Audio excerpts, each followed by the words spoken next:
할렐루야. 예, 반갑습니다. 오늘 주일이 지난 월요일 아침에 오신 여러분 환영하고 축복합니다. 우리 한번 인사 한번 나누겠습니다. 잘 오셨습니다. 말씀의 은혜 받으십시오. 여러분, 우리가 하나님을 인식을 해야 하는데요. 우리가 어떻게 하나님을 인식할 수가 있습니까? 하나님은 우리 사람과는 다르신데, 사람은 우리 눈에 들어오지 않습니까? 우리는 이해되기를 원합니다. 공부를 하더라도 여러 번 읽고 책상에 앉아서 이렇게 책을 보기도 하고, 그래서 이것이 우리의 머리에 들어오던 우리의 이해의 영역 가운데 들어왔을 때 우리가 비로소 알고 안정감을 누리도록 하나님 만들어 놓으셨습니다. 근데 우리 눈으로 들어오고 우리 귀로 들어와서 우리 마음 가운데 들어올 때 우리는 알고 이해가 될 때 평안함과 안정감을 누리게 돼. 내가 알고 있으니까요. 근데 영이신 하나님을 우리는 어떻게 인식하고 알 수 있습니까? 하나님을, 영이신 하나님을 알기 전에는 우리는 손에 안 잡히니까 힘들고 따라가다가 지치기도 하고 어렵습니다. 욥은 하나님을 인식하는데 아직 욥 이전에 있는 많은 분들은 하나님을 잘 모르는 것 같아요. 그냥 누군가가 이야기해서 듣고 그런 하나님을 인식하고 있는 것뿐이지, 하나님이 그에게 가까이 오게 되면 다 뒤로 넘어질 사람들밖에 없는 것 같습니다. 근데 하나님은 욥을 선택을 하셔서, 욥을 천상의 회의 가운데 선택을 하셔서 사단에게 내어주는 것처럼 보이고, 어떻게 하나님 그걸 내 인생인데 갑자기 들이닥치는 그런 고난과 상황, 하나님이 허락하시면 우리가 무조건 그걸 받아들여야 되는가? 한 번밖에 없는 인생을 우리가 살아가면서 모든 걸 잃어버리고 고통 가운데 있고 아파하고 슬퍼하고 질병에 걸리고 많은 사람들의 비난을 받고 혼자 끙끙 앓아야 하는 그런 인생을 이렇게 하면서 우리는 하나님을 경험을 하는가? 예, 그렇습니다. 하나님을 경험하는 것 같아요. 그렇게 함으로써 우리가 하나님을 알아가고, 이전에 책상에서 알고 이론적으로 알고 있던 그런 하나님을 점점 우리가 예수님을 따라가고 예수님과 더 세례를 받고 결혼하고 주님과의 영적인 결혼 생활을 하면서 차라리 신혼 때가 더 좋았을 것 같은데, 주님과 더 깊은 교제를 나누면서 하나님 이런 분이신가 새롭게 알아가는 것만 같습니다. 어쩌면 그런 영역들이 이 땅에서 살아가고 있는 우리 개인의 모든 결혼의 삶과 신앙의 여정 속에서 이전에 처녀에 있을 때 앓는 것과 우리가 점점 하나님을 결혼 이후에 알아가는 것과 굉장히 유사한 형태로 우리는 하나님을 인식하도록 하나님이 허락하는 것 같습니다. 여러분에게 있어서 하나님은 어떤 분이십니까? 여러분 한번 적어보셨습니까? 우리 이경순 권사님에게는 하나님은 어떤 분이십니까? 위로해 주시는 하나님. 우리 박정금 집사님에게는 하나님 어떤 분이세요?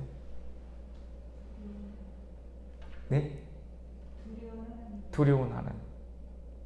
우리 유 집사님은 어떤 분이, 하나님 어떤 분이세요? 인도하시는 분. 사모님은 어떤 분이세요? 항상 동일하신 하나님. 사모님 어떤 분이세요? 저보고 눈 질끈 감으면서 하지 말아봐. 사실 그 질문 받으면 좀 어렵죠, 맞죠? 항상 질문하는 건 아니니까. 근데 오늘 본문 권사님 너무 어렵더라고요. 너무 어려워서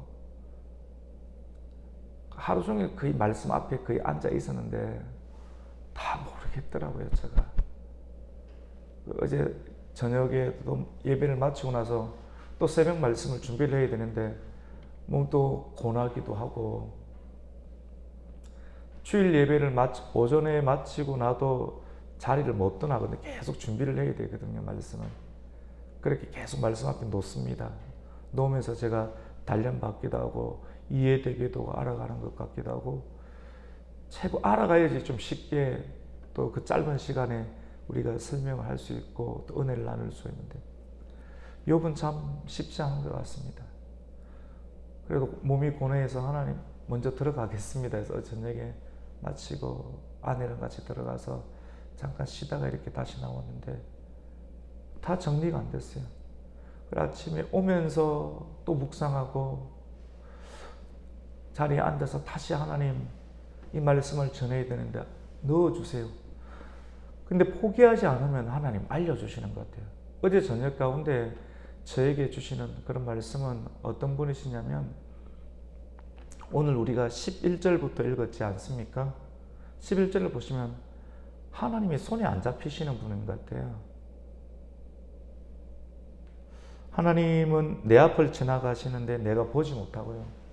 분명하게 욥이 이전에 모든 것이 건강하고 힘이 있을 때는 하나님을 아는 것처럼 보였어요. 그래서 하나님을 잘 예배했어요.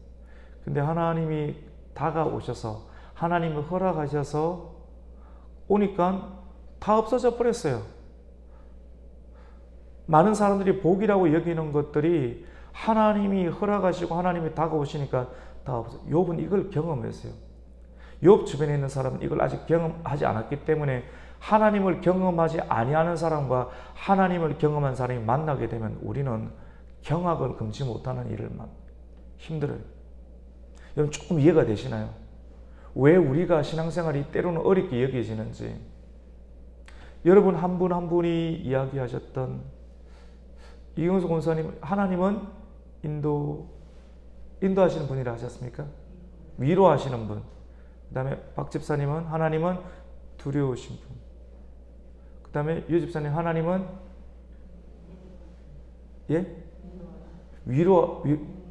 인도하시는 분. 예. 사모님은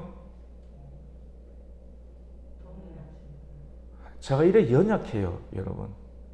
잘 몰라요. 예. 뭐라고 했습니까? 동일하신 분. 동행하시는 분. 감사합니다. 이래 좀 도와주셔야 돼요. 혼자서 잘 못합니다, 이게. 설교도 혼자서 못해요. 같이 도와주셔야지 하는 것이지. 동행하시는 분. 이래 연약한데 하나님이 이래 세워주셔갖고 이렇게 하고 있는 겁니다, 여러분. 근데 여러분, 오늘 욥이 고백을 하잖아요. 우리 11절 한번 읽어보십시다. 같이 읽습니다. 시작. 그가 내 앞으로 지나시나 내가 보지 못하며 그가 내 앞에서 움직이시나 내가 깨닫지 못하느니라. 설교를 두고 아침에 두고 하나님 좀 열어주시는 것 같아요. 어제 여기까지는 제가 이해가 됐거든요. 모세를 연상하게 되는 것 같아요. 기억하시죠, 여러분? 하나님이 모세 앞을 지나가셨는데 하나님 안 보여요. 모세가 고백했습니다. 하나님 지나가실 때 안 보이는데 지나간 이후에 하나님의 그림자만 볼 수 있다고. 하나님 그에게 그렇게 허락했어요. 그리고 모세를 통해서는 직접 보게 되면 다 죽는다라고 이야기를 하시고, 우리가 하나님을 세례는 하나님을 결혼하는 거지요. 그래, 하나님 결혼해서 결혼할 때 좋지요. 구원받을 때 참 좋지요. 서고 치고 춤추고 한 바퀴 돌고 하나님은 전능하시다 위대하시다. 미리암을 통해서 이스라엘의 구원의 모습들. 근데 결혼하고 난 다음에 항상 행복합니까, 여러분? 와, 힘드네요. 자녀도 키워야 되고 남편이 이럴 줄 몰랐고 속상하고 걷는 것이 메마른 땅 광야를 걷는 것만 같습니다. 어쩌면 우리 모두의 말을 못하지만 동일한 고백이 아니할 수 없지 않겠습니까? 무슨 말입니까? 그렇다는 거죠. 아는 척하고 있을 뿐이지. 다 속상해요. 이럴 것 같으면 결혼 안 했죠. 이럴 것 같으면 차라리 애굽에 있을 것. 하나님 안 믿었죠. 근데 불가항력적인 하나님의 인도하심 가운데 우리는 은혜를 받았고 그 길을 걷습니다. 결혼생활은 광야와 같습니다. 신앙생활은 광야와 같습니다. 교회생활은 광야, 이게 맞다는 겁니다.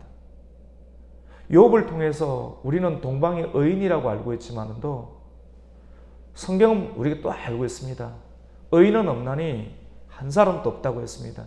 무슨 말입니까? 죄인인데 의인으로 대해주시는 하나님, 하나님은 무서운 분이십니다, 여러분. 죄가 버글버글한데 우리에게 밥 먹여주시고 우리와 함께 해주시고 우리를 끌어안아 주시는, 우리 같으면 하나님 죄가 있으면 밀쳐버리고, 그런데 하나님의 크기가 어마어마합니다.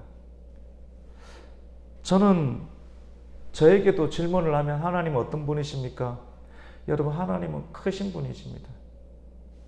여러분이 이야기를 했던 것보다 저는 수준이 더 낮죠. 맞죠? 예. 여러분 수준이 더 높으신 것 같아요. 저보다. 저는 어린아이 같은 수준으로 보는 것 같아요. 하나님은 이충만에게 어떤 분이신가? 크신 분이십니다. 무슨 말입니까? 하나님이 너무 커서 안 보여요. 욥을 통해서 제가 인식하는 하나님은 크신 분이십니다. 그래서 11절에 보시면 그가 내 앞으로 지나가시나, 하나님이 너무 크셔서 나는 보지 못합니다. 그리고 그가 내 앞에서 움직이시나 내가 너무 커서 깨닫지 못합니다. 수학의 방정식을 한번 예를 들어 볼까요? 9구단 3927 3927. 여러분, 성경이 구약은 몇 권입니까? 퀴즈입니다. 권사님 아십니까? 혹시 구약이 30? 이게 좀 어렵습니다, 이게. 구약은 39권. 39. 그 다음에 신약은 몇 권입니까, 여러분? 27.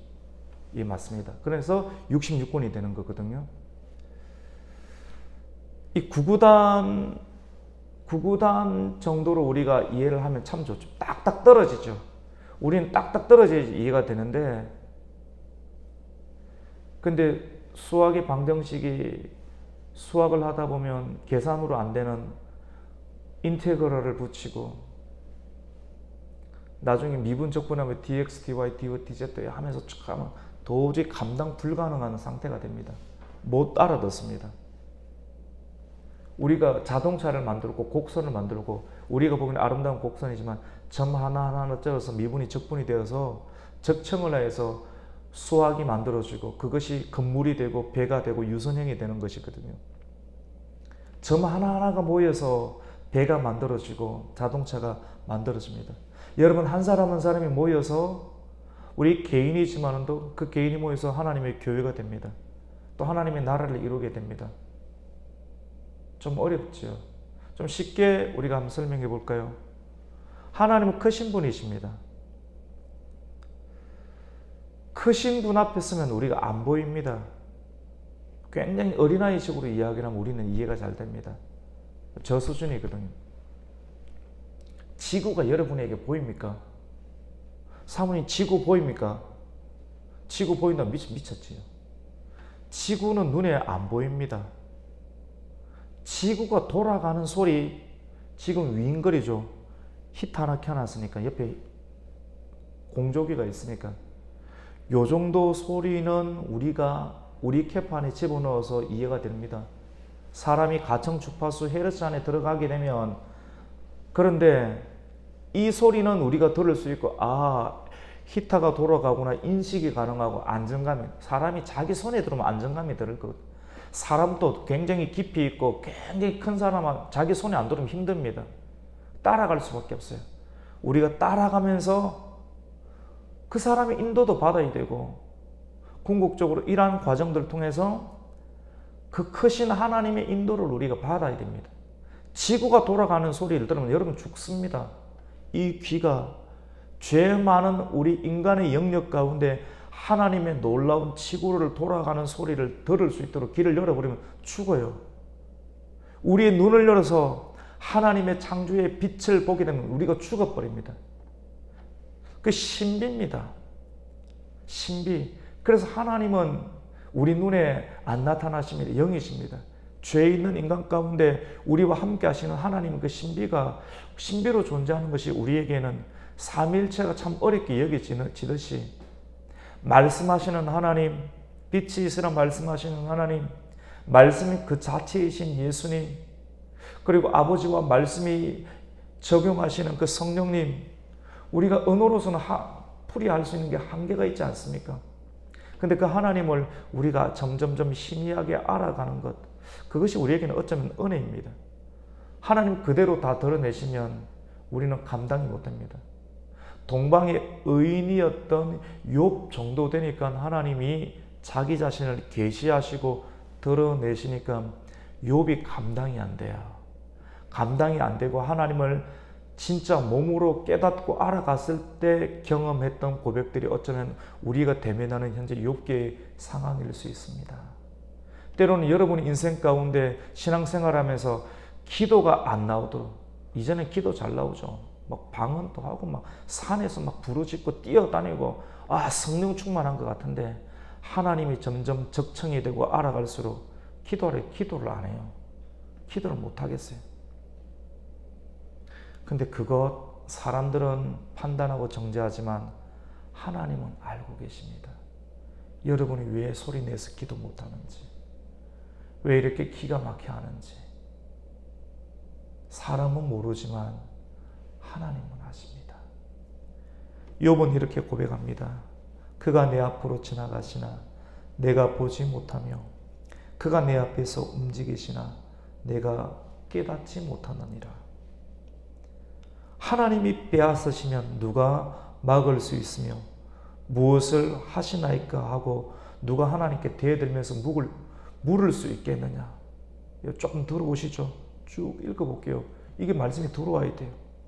13절에 하나님이 진노를 돌이키지 아니하시나니 라합을 돕는 자들이 그 밑에 굴복하겠거든. 라합은 뭔가? 라합은 나 아는데 기생라합인가? 기생라합 아닙니다. 이 성경에는 욥기에 보면 리오야단, 용이 바다에서 사는 용이거든. 쉽게 말하면 사단의 무리라고 보면 됩니다. 라합이라고 하는 것은 창조 신화에 나오는 하나님의 창조의 질서 세계를 대적하는 창조 신화에 나오는 사람들이 만드는 고대시대 신화에 나오는 하나님을 대적하는 혼돈의 세력이 라합입니다. 여러분, 이 굉장히 오늘 말씀은 욥 자신의 고난 속에서 고백하는 하나님이기도 하고 이 내용들을 통해서 혼돈 가운데 있는 그리스도인들, 오늘날의 그리스도인들의 마음의 신경 상태를 대변하는 그런 모습이기도 합니다. 그래서 이 말씀을 우리가 표면적으로만 이해해 들으면 은혜가 안 되기도 하지만 또 여러분이 고백하였던 위로하시는 하나님, 동행하시는 하나님, 두려우신 하나님, 그 하나님 어쩌면 다 맞다라고 볼 수가 있습니다. 심판하시는 하나님 두렵죠. 오늘 말씀 하나님이 가까이 오십니다. 여러분, 예수님이 어떤 분이십니까? 예수님은 이 정도는 다 알아요. 예수님은 하나님인 세상을 이처럼 사랑하사 하나님의 사랑을 빛으로 보내신 분이 누구십니까? 예수님이시죠. 그 빛을 우리 눈으로 보더라도 독생자가 하나님 아들의 영광을 보여주심으로 우리는 사랑으로 인식할 수 있고 손으로 만질 수 있고 가까이 있어도 아프지 않게 여기는, 근데 그 말씀을 듣고 있노라면 굉장히 두려움이 미치는 그 마음들, 그게 하나님의 계시거든요. 근데 예수님이 오심으로 우리가 예수님을 믿게 되고 또 예수님이 다시 오시는데 그 예수님은 사랑의 하나님으로 오시는 것이 아니라 굉장히 두렵고 공의를 그대로 적용하시는 분, 한 예수님이신데 하나님이시기도 하고 사람이시기도 하신 예수님이 다시 오실 때는 그 앞에서 감히 눈을 뜰 수 없을 만큼 위험이 있고 어마어마하게 무서운 하나님, 그 하나님, 놀라운 하나님, 그 앞에서 감히 어느 누구도 서 있을 수 없는 하나님입니다. 욥이 어쩌면 하나님께서 그에게 고난을 주심으로 심판하시는 두려운 하나님을 느끼고 있는 것만 같습니다. 죄인인데 그 하나님의 은혜로, 그 죄인인데 그 하나님을 고백하는 욥의 모습들 한번 보십시오. 그 심판하실 때 13절에 하나님이 진노를 돌이키지 아니하시리니, 마지막 날에는 완벽한 하나님의 공의를 행하시는데 라합을 돕는 자, 이 세상을 혼돈스럽게 만들고 창조의 질서는 무너뜨리는 그러한 라합과 같은 그런 어리석은 악인들, 라합과 라합을 돕는 자들이 그 밑에 하나님의 공의 앞에 무조건 굴복할 수밖에 없을 겁니다. 요한계시록에 보면 용으로부터 능력을 받았던 짐승들부터 거짓 예언을 하고 있는 거짓 선지자들조차도 어떻게 됩니까? 그리고 그 짐승을 타고 있는 그 음녀들조차도 어떻게 됩니까? 하나님의 진노하심 가운데 어떻게 돼요? 굴복할 수밖에 없는 모습을 드러내게 됩니다. 다 악인이든 의인이든 하나님 앞에서 다 심판을 받게 됩니다. 욥기는 구약의 시대 가운데 미래에 일어날 하나님 앞에 서게 될 모든 피조의 세계가 하나님의 공명정대하심 앞에 서게 될 그러한 심판의 모습들을 욥을 통해서 보여주는 것만 같습니다. 때로는 우리가 이게 필요해요. 이게 없다라고 하면 우리는 이것이 다인 줄 알고 하나님께서 주시는 그런 기복적인 복들만을 논하면서 남을 비난하며 비판하며 살아갈 수밖에 없는 죄인이지만, 하나님이 사단을 통해서 허락하시는, 욥을 통해서 주시는 그런 고난들 속에서 우리는 입을 다뭅니다. 입을 어떻게 다물어요? 기도가 안 나올 만큼 입이 다물어집니다. 기도가 안 나올 만큼. 기도가 안 나올 만큼. 계속 기도하지 말라는 소리가 아닙니다. 기도하셔야 돼요. 근데 그 상황 속에도 입을 내뱉고 여러분 기도를 하셔야 돼요. 기도를 하셔야지만이 이겨낼 수가 있게 됩니다. 근데 욥도 기가 막힙니다. 기도가 안 나옵니다. 너무 어렵고 힘들어서. 우리 14절 말씀을 함께 읽겠습니다. 시작. 하물며 내가 감히 대답하겠으며 그 앞에서 무슨 말을 택하랴 할 말 없습니다. 여러분 하나님 행하시는 거 한번 경험해 보십시오. 경험을 안 한 사람들이 까불지 경험을 하면 말 못합니다. 안에 상처 있습니다. 근데 그 상처 있다라고 없는 사람들이 와가지고 네 상처 있네, 네가 죄지었으니까 이렇지, 여러분 이런 거 한번 지적받아 보셨어요? 사람이 예민해지고 삐죽삐죽 튀어나옵니다. 근데 사람들에게 위로 못 받아요. 여러분 하나님을 경험한 사람들 우리가 함부로 논할 수 없어요.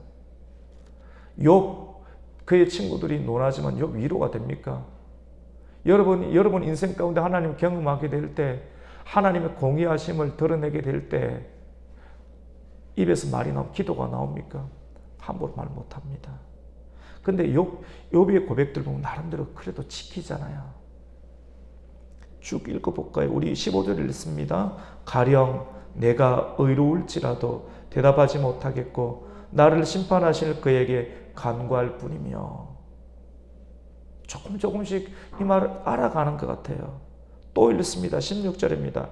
가령 내가 그를 부름으로 그가 내게 대답하셨을지라도 내 음성을 들으셨다고는 내가 믿지 아니야.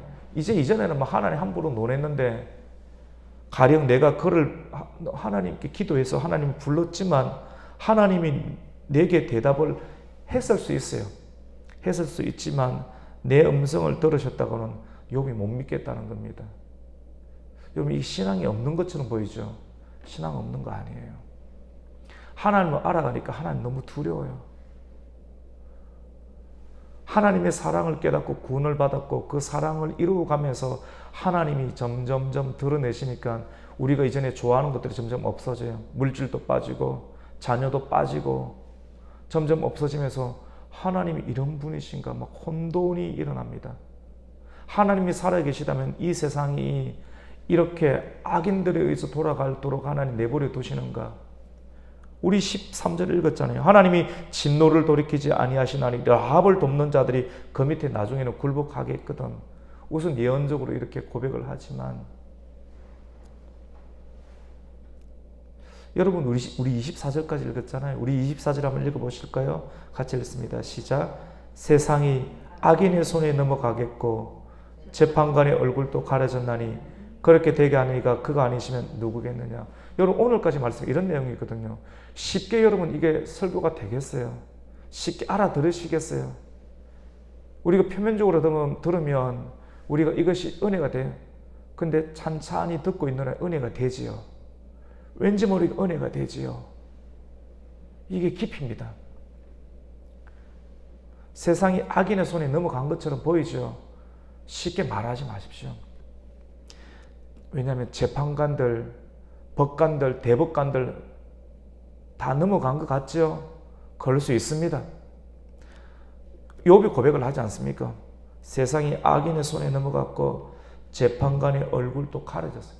누가 이렇게 한지 아십니까? 악인들 자기들이 힘으로 그렇게 했다고 볼 수 있죠. 욥이 이야기합니다. 욥을 통해서 하나님 말씀하십니다. 우리에게 위로해 주십니다. 뭐라고 합니까? 그렇게 되게 하신 이가 하나님이 아니시면 누구겠는가?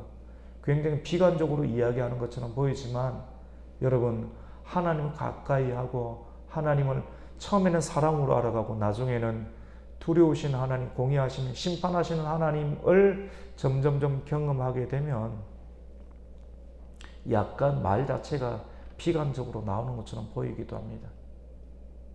신앙을 하는 사람들 가운데 저 사람이 뾰족뾰족해요.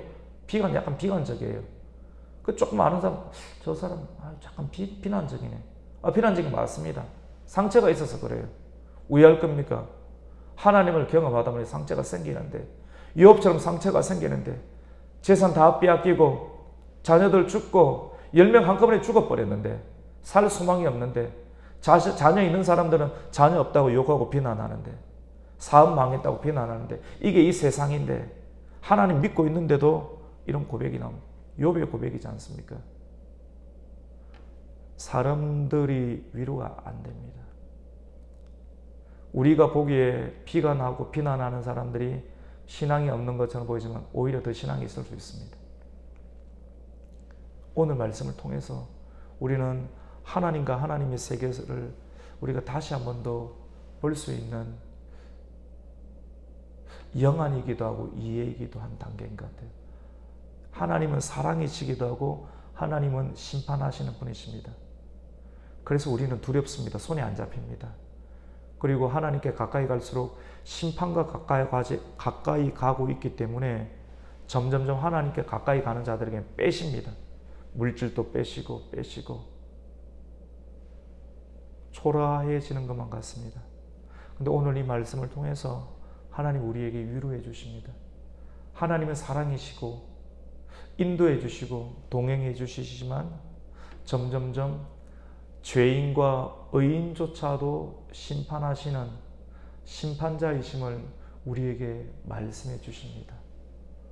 오늘 주일을 지나고 월요일 아침을 맞는 이 아침 가운데 우리는 어쩌면 항상 신나는 말씀을 기대하기도 하지만 신나는 것만으로 우리 인생이 돌아가지 아니하고 많은 순간을 고통 가운데 지나가야 되는데 그 고통 가운데서도 여전히 나와 함께하고 계시고 동행하시는 하나님을 경험하기 위해서는 오늘 이 말씀이 우리에게는 꼭 필요하다고 볼 수가 있습니다.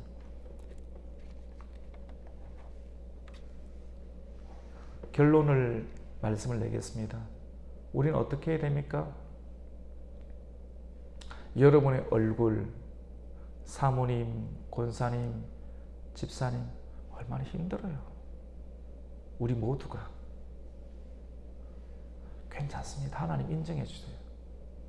욥기를 통해서 욥의 원망 나오죠. 자기가 생일을 저주하고 비난하고. 근데 욥기에 욥을 하나님이 비난하십니까? 하나님은 욥을 비난하지 않으세요. 친구들은 욥은 비난하지만 하나님은 욥을 비난하지 않으시고 욥을 뭐라고 하십니까? 의인이라 칭하시고 성경 가운데 놓아두셨습니다.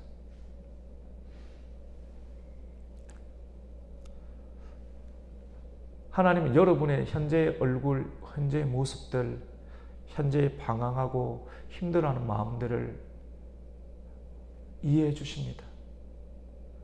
그리고 이 말씀을 통해서 우리가 함께 공유하기를 귀한 은혜는 여러분이 처해 있는 그 상황 가운데 말씀을 통해서 하나님의 주되심을 인정하십시오.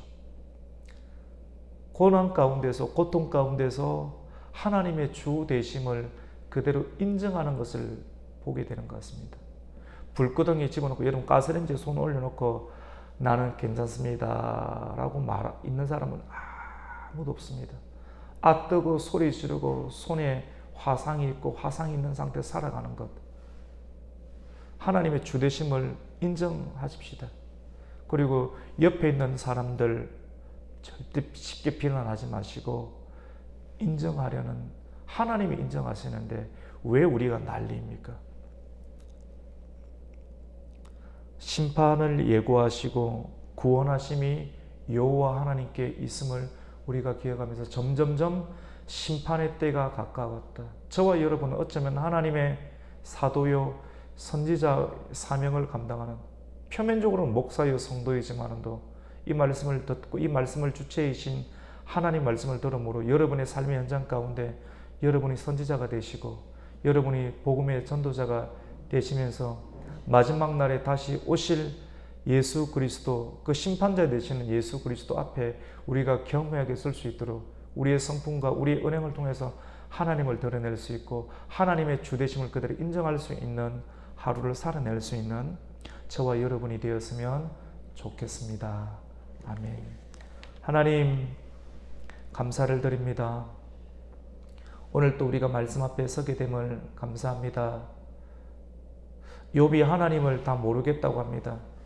하나님을 분명히 지나가셨는데 하나님을 볼 수도 없고 하나님의 손이 잡히지도 않고 이전에 모든 것이 좋을 때 하나님은 이런 분이시다라고 힘있게 고백을 했지만 하나님이 가까이 다가오셔서 거기에 있는 것을 다 치시고 가져가게 될 때 내가 하나님 앞에서 무슨 말을 하겠는가라고 사람들이 보기에는 비관적으로 이야기하는 욥의 모습밖에 보이진 않습니다. 우리가 쉽게 판단할 수 없습니다. 하나님 앞에 점점 서게 될 때 죄인이든 의인이든 하나님의 공명정대하신 불 앞에 다 타고 없을 것인데 사도 바울의 고백처럼 공적이 다 탈 텐데 다 탈 공적 앞에서 사람들은 그거 좋다고 난리를 치고 있습니다. 하나님 공적이 점점 빼앗기고 다 타는 그 일들 가운데 타지 아니하는 하나님의 영영한 말씀 앞에 우리가 그 흔적을 야곱의 흔적처럼 쩔뚝쩔뚝거리는 그 야곱의 흔적처럼 우리가 점점 태워가는 상황 속에서도 비관하지 아니하고 낙심하지 아니하고 하나님을 인정하시고 하나님의 주되심을 고백하면서 오늘도 믿음으로 살아낼 수 있는 복된 이 하루가 되게 하여 주시옵소서. 예수님의 이름으로 기도드립니다. 아멘.